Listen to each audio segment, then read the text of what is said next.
de la educación en lucha para charlar un ratito. Carlos, muy buenas tardes, ¿cómo estás? Alicia Rivas te saluda. Hola, muy buenas tardes, Alicia, gracias por llamar. Bueno, gracias por atendernos. Contanos un poco qué pasó hoy en el marco de este paro y después te vamos a preguntar así en detalle del acuerdo que se firmó con los otros gremios. Pero ¿cómo vivieron ustedes la jornada de movilización? La verdad que fue una nueva jornada de lucha que quedará marcado en la memoria de los trabajadores. Un paro tremendo a lo largo y ancho de la provincia. La docencia ha paralizado en el día de hoy las actividades y en ese marco hubieron varias acciones en diferentes lugares de la provincia y teníamos planificado una marcha que llevamos adelante hacia nuestro patrón, que es el Consejo General de Educación, donde llevamos un petitorio, ¿no? Lastimosamente, la voluntad de avanzar a través del diálogo no dio su fruto ante un poder que se plantó con números que no corresponden y no responden a la realidad económica que estamos viviendo los trabajadores. Y bueno, en ese sentido hemos agotado todas las instancias, hemos intentado por todos los medios, le habíamos comunicado a la patronal el malestar que existe, ¿sí? Porque nosotros tenemos el termómetro, digamos, latente, porque charlamos todos los días con nuestros colegas, compartimos cosas con nuestros colegas y sabemos que el sector docente no es ajeno a lo que está viviendo la sociedad toda respecto a la cuestión más preocupante, que es la inflación, una inflación que devora todos los salarios de los trabajadores, sumado en un estado de indefensión total de parte de la sociedad toda, porque la verdad que nosotros vemos, por ejemplo, tomando un producto, determinada marca de leche en 4 locales comerciales y nos encontramos con disparidades de precio enormes, es decir, me parece que y ni hablar los costos que tenemos en el interior, ¿no? Así que en ese marco nosotros habíamos intentado, digamos, que la patronal recapacite y que proponga un salario que nos permita sostener poder adquisitivo y no ajuste como lo que firmaron hoy. Y bueno, no es la primera vez que tenemos que salir. Sabemos lo que significa, el esfuerzo que significa, pero la verdad que estamos dispuestos a dar pelea. Vuelvo a insistir, el tema acá central tiene que ver con la pérdida del poder adquisitivo de los trabajadores, el incremento de la nafta que decían que era 4, resultó siendo 6, y todo eso termina ya en la góndola. El aumento de abril ya están pronosticando que va a ser peor al 7,7. Solamente alimento que creció este año 28,3, mientras que el promedio de INDEC está dando 21,3 la inflación, pero el rubro alimento, que es el más preocupante, el que más golpea a la masa trabajadora, ya estamos hablando de un número cercano a 30 y todas las proyecciones, incluido el propio REM, nos hablan una inflación anual otra vez por encima de 3 cifras, es decir, más del 100%. En ese escenario nosotros hemos planteado y hemos discutido fuertemente con la patronal. Nosotros le dijimos al poder político que debe hacer un esfuerzo, sobre todo al sector educación, que hoy en día aparece en todas las bocas de todos los políticos, pero a la hora de la verdad, ¿sí?, queda solamente en el plano discursivo. Nosotros le decíamos al propio ministro de Hacienda, que nos reconoce y dijo, por ley de financiamiento educativo 26075, la provincia el año pasado recibía 102 millones por día hábil. Este año, que es un cálculo que se determina al principio de año, comenzó a recibir 248 millones, un incremento casi del 150%. Y él nos plantea, dice, sí, está bien, eso es cierto, pero se congela todo el año. Y le digo, bueno, si se congela todo el año, ¿por qué no nos dan un incremento también sustancial para que podamos tener, digamos, respiro por un tiempo, no a cuenta gota, donde siempre estamos detrás del carro? Y lo que planteaba Safran dice, pero eso es parte de la coparticipación, eso tengo que distribuir y tenemos que administrar la provincia. Está bien, le digo, pero eso es fondo específico en educación y no vemos que vaya a infraestructura, a comedor, a el salario del trabajador, a cuestiones básicas como insumos. Y la verdad que todo lo tenemos que resolver nosotros desde las escuelas con las uñas que tenemos. Así que la verdad que los recursos nosotros sabemos que existen, nosotros exigimos que los recursos a educación vayan a educación. La verdad que en algún momento también con bastante soberbia nos dijo claramente, evidentemente se sienten cómodos, que si queremos discutir política vamos a discutir política. ¿Y cómo no va a ser política el salario del trabajador? Carlos, nos quiso llevar a un plano partidario para desestimar el genuino reclamo. Pensaba, ese 100 pesos que parecía como una provocación, digamos, esos 100 pesos que le ofrecieron la semana pasada, ¿cuál era el criterio que se supone podía justificar ese ofrecimiento? ¿Y qué terminó arreglando hoy con el resto de los sindicatos, los sindicatos más cercanos, digamos? Hay que entender que en febrero hubo un alto acuerdo, ¿sí?, donde nosotros habíamos acordado con la patronal el aumento de febrero y habíamos quedado en reunirnos a partir de abril para discutir abril. Lo único que habíamos planteado la necesidad de aumentar porcentualmente el código 960, que es movilidad, que es un nuevo componente que a fin de año pasado logramos incorporar en nuestro recibo, que tiene que ver con 50 litros de nafta súper actualizado, ahora estábamos en el 40%, entonces eso habíamos planteado de que en abril se modificara, se ampliara. Ellos van y firman con la otra mesa, pero con la otra mesa ellos avanzan sobre un monto al básico de 40.000. Y todas las explicaciones que daban, Safran inclusive nos daba a nosotros, que él estaba seguro que los pronósticos de masa de 4% de inflación se iban a cumplir, que los acuerdos de precio iban a funcionar, que inclusive que para abril se calculaba 3,5. Entonces nosotros, cuando la escalada inflacionaria fue más del doble de las proyecciones que él hacía, evidentemente esos números que firmaron desde la otra mesa, inclusive él los reconocía, estaban quemados. O sea, no eran proyecciones en base a menos de 4% de inflación.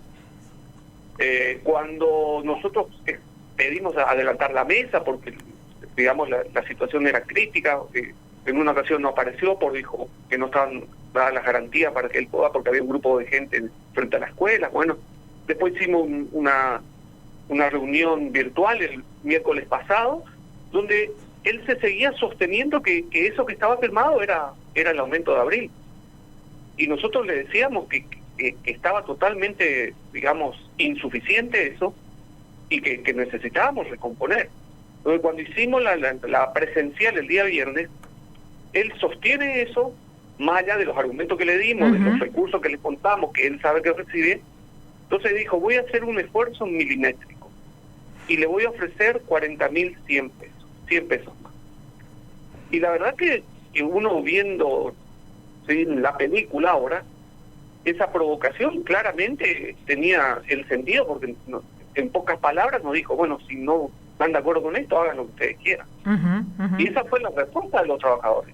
Y hoy aparece una firma, ¿sí?, de 41.000 pesos, es decir, agregaron 1.000 pesos al básico, que en términos numéricos hace que, por ejemplo, en el cargo maestro de grado, ¿sí?, la diferencia entre marzo a abril, teniendo en cuenta la paritaria nacional, de 9 años para abajo no van a recibir aumento porque no se mueve ese 130.000. Un docente con 10 y 11 años de antigüedad tendrá un incremento de 3.194 pesos con 68, un 2,46%. Uno de 12, 13, 14 años, 10.448 con 49, un 8,04%. 10.000 pesos es 2 bolsitas de mercadería. Esa es la realidad. Eso es lo que firmaron ahora, digamos. Eso es lo que firmaron ahora, lo que publicaron hoy a la mañana. El de máxima antigüedad, que es 25 más, tiene un incremento de 14.895 con 0,5, un 8,8% de incremento abril respecto a marzo. Y eso es lo que firman. Mayo no aparece nada ahí, por lo que escuchamos algunos audios. Mayo aparece solamente llevar al 100% movilidad, que si ellos consideran que con eso va a ser suficiente, la verdad que me parece que están muy equivocados. Y nosotros ahora ya tenemos estos números, el poder político jugó las cartas, y nosotros no nos queda otro que organizarnos y planificar el plan de lucha que se aprobó el día sábado, que arrancó el día de hoy con 48 horas, sostener ese plan de lucha, y que la próxima semana serán de 72 horas, con movilizaciones en diferentes puntos y una concentración provincial a orillas del Ñacanguazú, donde vamos a llevar a cabo un recuerdo muy triste de que estos días se cumplieron un año de una salvaje represión que sufrimos, y sobre todo sufrieron las maestras, las mujeres, con golpes de parte de policía. Así que eso no está algo que nos quedó calado en la memoria y que vamos a llevar adelante, y bueno, y ahí vamos a hacer la evaluación y los pasos a seguir. Lastimosamente, Carlos, ustedes tienen ustedes volvieron como a acordar un número, digamos, ¿no? Como para también que nos demos una idea de la distancia entre lo que ofrece el gobierno provincial ahora y lo que ustedes están pidiendo. Es así, en la Asamblea de Oberá se trabajó sobre una propuesta que tiene que ver 51.277, ¿sí? Y el 100% del Código 960. Eso es para que vos tengas una idea, esa propuesta, porque la verdad que no podemos hacer proyecciones a largo plazo, porque la verdad que tenemos que estar monitoreando prácticamente semana a semana la evolución para ir ajustando una propuesta que pueda satisfacer a los trabajadores. Esa propuesta nosotros lo pusimos a mayo, es decir, también ahí somos flexibles, queríamos discutir abril y mayo con esos números, no es que dijimos queremos esto ya y nada, porque la verdad que si mostramos voluntad de diálogo y de manera, digamos, responsable, ¿sí? Y bueno, la verdad que ahora tenemos que tratar de reabrir esa mesa para llevar a poner esos números y a ver si recapacita el poder político, ¿no? Y estamos trabajando en base a eso.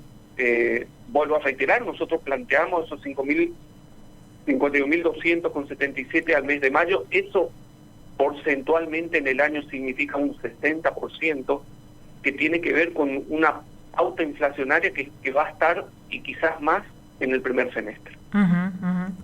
Ya estamos superando el 20% en los primeros 3 meses. Y en el NEA, además, la cuestión alimentaria, la inflación en alimentos es mucho mayor, inclusive. Alimento este mes fue 9,8, casi 10 puntos. Y alimento acumulado lleva 28,3, mientras que 21,3 es el promedio. Por eso, a ver, no hace falta que el INDEC nos cuente, porque lo vivimos día a día. Totalmente. Entonces, Carlos, y nos decías que además fue muy alta la adhesión del paro. ¿Esto ustedes lo esperaban también? Nosotros sí, porque teníamos digamos, el termómetro de los colegas. Pero tampoco uno siempre tiene la certeza de que el acatamiento iba a ser tan alto. Teníamos una prueba del día miércoles, el acatamiento del paro de la CTA nacional. Muy importante, que no es un sector, digamos, exclusivo de educación, pero ahí ya fue importante. Y teníamos también, que habíamos debatido el día sábado, de parar un día lunes. No es normal, no es normal. Lo votamos el día sábado, tampoco tuvimos mucho tiempo para trabajar la medida, pero el acatamiento a lo largo y ancho de la provincia fue rotundo el paro. Así que consideramos que inclusive mañana aquellos pocos que fueron a trabajar se estarían adhiriendo. O sea, vamos a sostener la medida alta con medidas locales. Acá en Posada se convocaba una marcha. Nosotros en Jardín América nos vamos a reunir a las 9:30 en nuestro histórico lugar de acampe, y planificamos también una marcha hacia el centro de Jardín América, también para salir y contarle a los padres el esfuerzo que estuvimos haciendo durante estas mesas que tienen que ver con infraestructura. Dentro de ellas tenemos escuelas que están paralizadas la escuela más importante de jardín a nivel primario, la 284. Se habían comprometido que para marzo iban a finalizar las obras para que se pueda volver a lo normal, que son 2 turnos. Y esos chicos siguen con 3 turnos, con un movimiento ahí, con las veredas en total desastre, que puede ocasionar cualquier tipo de tragedia. La escuela 234, también otra escuela primaria, también se encuentra paralizada la obra. Nuestra escuela, la escuela de comercio, tiene problemas de infraestructura graves que tienen que ver con la parte de sanitario y cloaca, donde días de lluvia sale todo hacia afuera la cloaca. Hicieron soluciones de parche, teníamos problemas de filtraciones de agua con las paredes que se electrizaban. Por el momento no tuvimos grandes lluvias y la membrana que pusieron aparentemente hasta ahí, pero no sabemos si viene una lluvia y no tenemos nuevamente todos los cursos inundados. Dejamos planteado estas cuestiones en la mesa de la necesidad de invertir en infraestructura, y bueno, lastimosamente esto le vamos a ir a contar a los padres, le vamos a contar a los padres que comedor se pagó en marzo, donde aumentaron 25 pesos per cápita, donde los directivos sobre todo tienen que hacer malabares para tratar de dar algún alimento a los alumnos. Nosotros estábamos exigiendo que eso se debía repensar y destinar una partida que cubra un alimento saludable para nuestros niños. En un contexto donde además el hambre vuelve a ser una realidad, digamos, ¿no? Es una triste realidad, es una triste realidad, y muchos niños van pensando en esa galleta que se les reparte con un cocido. Es una tristeza total, pero que golpea muy fuerte, y cuando hablamos de la inflación y hablamos de alimentos, sabemos bien que los sectores más castigados es el que menos recursos tiene. Carlos, entonces el paro continúa mañana. Acá en Posadas, por lo que sabemos, hay una marcha a la tarde, a las 18, si mal no leí ahí, y la semana que viene el paro por 78 horas. Así que mil gracias, Carlos. No, gracias a vos por el espacio, y bueno, la verdad que también nos cuesta mucho romper el cerco mediático, y te agradecemos enormemente que tengamos esta posibilidad de hablar de cara a la sociedad y explicarle, digamos, la violencia que sufrimos los trabajadores con la oferta del patrón, que desconoce una realidad que estamos viviendo toda la sociedad. Muchas gracias, hasta luego. Chao, hasta luego. Carlos Lescano, integrante del Frente de Trabajadores